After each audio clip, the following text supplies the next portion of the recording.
Hi!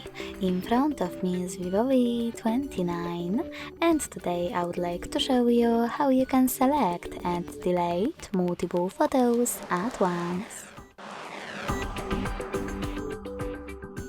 Firstly, you need to open Albums app and click on one of your folders or select Photos at the bottom left corner.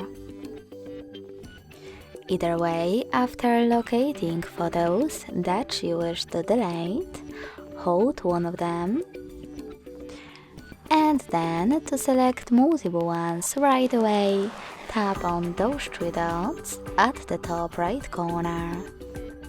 Now click on Select All.